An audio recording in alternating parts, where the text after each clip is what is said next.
Hello అందరికీ welcome back to our channel Keerthi vlogs. ఇది ఈరోజు తీసిన వీడియో. ఈరోజు మార్నింగ్ నేను నా హస్బెండ్ అయితే పొద్దున్నే సంతకైతే బయలుదేరాము. చూస్తున్నారు కదా, ఎర్లీ మార్నింగ్ 6:30 ఆ టైంలో అయితే స్టార్ట్ అయ్యామన్నమాట. వ్యూ అయితే చాలా బాగుంది. మా ఊరు దగ్గరలో అయితే పులిచెర్ల అని ఒక ఊరు అయితే ఉంది. ఆ ఊరికైతే మేము సంతకి వెళ్తున్నాం. చూస్తున్నారు కదా, ఇవే సంతలు అన్నమాట. మనకి బెంగళూరు, హైదరాబాదు అలాంటి సిటీస్లో ఎలా అయితే మార్కెట్స్ ఉంటాయో, వెజిటేబుల్ మార్కెట్స్, ఇలా విలేజెస్ సైడ్ అయితే ఏవైనా చిన్న చిన్న సిటీస్లో ఇలా ఉంటాయన్నమాట. వీటిని సంతలు అంటారు. సో ఫైనలీ ఇంటికైతే రీచ్ అయ్యాము. ఏమేమి తెచ్చానో చూసేయండి.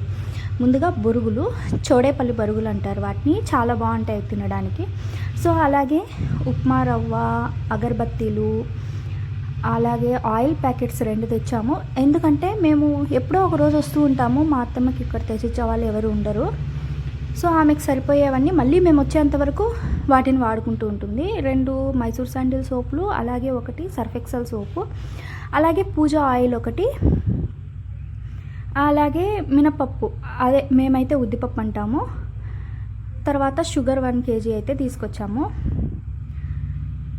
అలాగే షాంపూలు,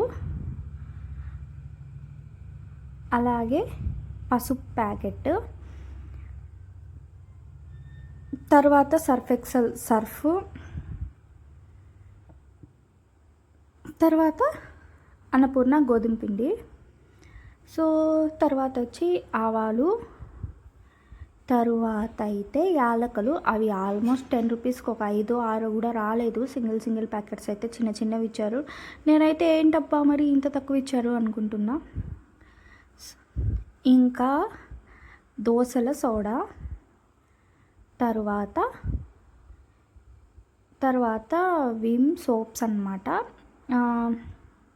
తర్వాత ఇంకా వెజిటేబుల్స్ చూడండి ఏమేమి తెచ్చానో. సంతలో మ్యాక్సిమం సంతల్లో అయితే వెజిటేబుల్సే దొరుకుతాయి కాబట్టి దొండకాయలు. ఇక్కడ ఏంటంటే మనలాగా మురికి నీళ్ళల్లో అలా ఇలా పండించరు. అదైతే కొత్తిమీర, నాటు కొత్తిమీర అంట. నాకు తెలిసి అయితే అది హైబ్రిడే. ఆమె అయితే నాటు కొత్తిమీర అనే చెప్పింది. కాకరకాయలు, తెల్ల కాకరకాయలు. తర్వాత అల్లం 10 రూపీస్కే చాలా ఇచ్చారు. అల్లం అయితే బెంగళూరులో అయితే 10 రూపీస్కి అంత రాదు.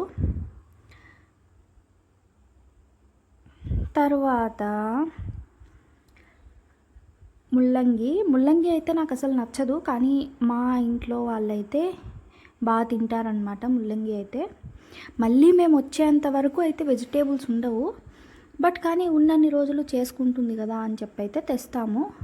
మేము ఎప్పుడు ఈ ఊరికి వచ్చినా కూడా ఆల్మోస్ట్ మేము అన్ని రోజులు వాడుకుంటుంది కదా అని చెప్పి వెజిటేబుల్స్ కావచ్చు, సరుకులు కావచ్చు, అన్నీ మేము వచ్చినప్పుడు ఆల్మోస్ట్ తీగిచ్చేసే వెళ్తాము. మళ్ళీ మేము వచ్చేసరికి 1 మంత్ అవుతుందో 2 మంత్స్ అవుతుందో. ఆల్మోస్ట్ మా ఊరు నుంచి బెంగళూరుకి అయితే 150 కిలోమీటర్స్ కూడా రాదు. కానీ ఏంటి అంటే ప్రతిసారి రాలేం కదా, అందువల్ల అని చెప్పేసి వచ్చిన ప్రతిసారి సరుకులు అయితే తీసిచ్చేసి వెళ్తూ ఉంటాము.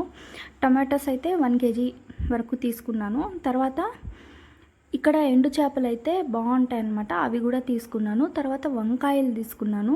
వంకాయలు అయితే నాటి టైప్ ఆఫ్ వంకాయలు అనమాట, నాటి వంకాయలు అంటారు కదా అవన్నమాట, చాలా బాగుంటాయి ఇవి.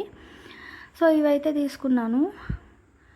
తరువాత మా ఆయన వీడియో తీస్తూ జోకులు వేస్తున్నాడు, అవి కూడా చూపించాలా అని. లాంగ్ వీడియో చేయాలని చెప్పి మాత్రమే చూపిస్తున్నా, అంతకు మించి అయితే వేరే ఏం లేదు. సో ఫైనలీ మొత్తం చూపించేస్తాను. ఇంకేం పెద్దగా లేవు అక్కడ కాబట్టి. తెల్లగడ్డలు, అలాగే పచ్చిమిర్చి అన్నమాట, అవి కూడా సపరేట్ చేస్తున్నా. పచ్చిమిర్చి చూసారు కదా, బుడ్డమిరపకాయలు అంటారు మేమైతే. తర్వాత చికెను, తర్వాత అయితే ఫిష్ అయితే తెచ్చాము. మార్నింగ్ అయితే బ్రేక్ఫాస్ట్లోకి చికెన్ చేసుకున్నాము విత్ పూరీతో. పూరీ వచ్చి మేము తిన్నాము. చపాతీ అయితే మా హస్బెండ్కి వాళ్ళ బ్రదర్ వచ్చారనమాట, వాళ్ళిద్దరికి కలిపి చేసాము. మేము వచ్చామని చెప్పి వాళ్ళైతే మమ్మల్ని చూడ్డానికి వచ్చారు, చాలా రోజులు అయిందని చెప్పి. సో పూరీ వీడియోకే పొంగట్లేదు, మేబీ అంతకుముందు బాగా పొంగాయి. చికెన్ కర్రీ చూస్తున్నారు కదా. సో చికెన్ కర్రీ అయితే చాలా బాగుంది, టేస్ట్ కూడా. నేను చికెన్ రెసిపీ ఇంకొక వీడియోలో అయితే పోస్ట్ చేస్తాను. ఫైనలీ నా హస్బెండ్కి చపాతీలు కూడా చేసి ఇచ్చేసాను. చపాతీలు కూడా మా అత్తమ్మ పూరి సైజే రుద్దారు, పెద్ద సైజ్ అయితే రుద్దలేదన్నమాట. సో చపాతీ, పూరి, చికెన్ చాలా బాగుంటుంది కదా ఈ కాంబినేషను. చికెన్లోకి పూరి చపాతీ అనే కాదు, దోశ, ఇడ్లీ కూడా చాలా బాగుంటుంది. ఇంకా మా అత్తమ్మ వాళ్ళ అక్క అయితే ఫిష్ కర్రీకి అయితే ప్రిపేర్ చేస్తుంది. చింతపండుని నానబెట్టుకొని మొత్తం బాగా కలుపుకున్న తర్వాత చింతపండుని తీసి పక్కన పడేయాలి. తర్వాత ఆ వాటర్ని ఫిల్టర్ చేసుకొని అందులోకి కొద్దిగా ధనియాల పొడి వేసుకొని, ధనియాల పొడి ఉండలు లేకుండా మొత్తం బాగా కలుపుతుందనమాట. ఉప్పు, ధనియాల పొడి వేసుకున్న తర్వాత కొద్దిగా కారం కూడా రుచికి సరిపడేంత వేసుకోండి. చింతపండు కూడా మీరు తక్కువ తినే వాళ్ళు అయితే కనుక కొంచెం తగ్గించుకోండి, ఎక్కువ తినే వాళ్ళు అయితే ఎక్కువ చేసుకోండి. మొత్తం బాగా కలుపుకొని తర్వాత అందులోనే మీరు ఒకసారి చెక్ చేసుకోవచ్చు కారం ఒకవేళ సరిపోయిందా లేదా అని చెప్పి. ఇంకా యాడ్ చేయాలనుకుంటే యాడ్ చేసుకోండి. కొన్ని మెంతుల్ని కొద్దిగా ప్యాన్లో వేసుకొని కొద్దిగా ఫ్రై చేసుకొని, 2 తెల్లగడ్డలు అలాగే ఒక ఆనియన్, ఈ మెంతులు వేసుకొని ఫైన్ పేస్ట్ లాగా రుబ్బుకొని పక్కన పెట్టుకోవాలి.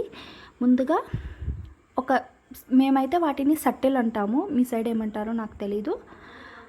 చుంబులు ఉంటాయి కదా, అవి కావచ్చు, లేకపోతే మట్టి పాత్రలు ఉంటాయి కదా, అవైనా కావచ్చు.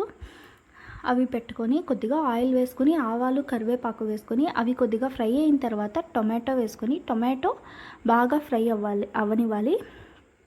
తర్వాత ఈ చింతపండులో ఏవైనా తక్కువ ఉంటే యాడ్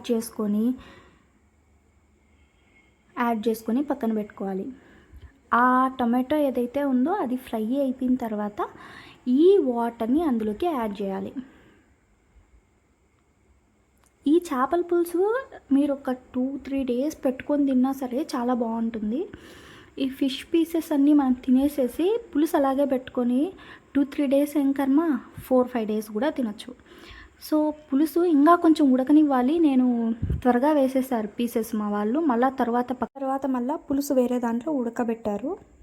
కాసేపు పీసెస్ కూడా ఉడికిన తర్వాత కొత్తిమీర వేసుకొని స్టవ్ ఆఫ్ చేసుకున్న తర్వాత ఒక 10 మినిట్స్ తర్వాత తింటే చాలా బాగుంటుంది. దీంట్లోకి డెడ్లీ కాంబినేషన్ ఏదన్నా ఉందా అంటే సంగటి విత్ చేపల పులుసు చాలా బాగుంటుంది. రైస్ కంటే కూడా సంగట్లోకి చాలా బాగుంటుంది. మీరు కూడా ఒకసారి ట్రై చేయండి. ఈ కాంబినేషన్ అయితే చాలా అంటే చాలా బాగుంటుంది. Thanks for watching. First time కనుక నా ఛానల్ చూస్తున్నట్టయితే ప్లీజ్ సబ్స్క్రైబ్ చేసుకోండి. నేను ఏ వీడియో పెట్టినా సరే మీకైతే నోటిఫికేషన్ వస్తుంది. చేపల కూర ఎవరికైనా తినాలనుండి చేసేది రాకపోతే ఇలా సింపుల్గా చేసుకోండి. ఇదైతే మా అత్తమ్మ రెసిపీ.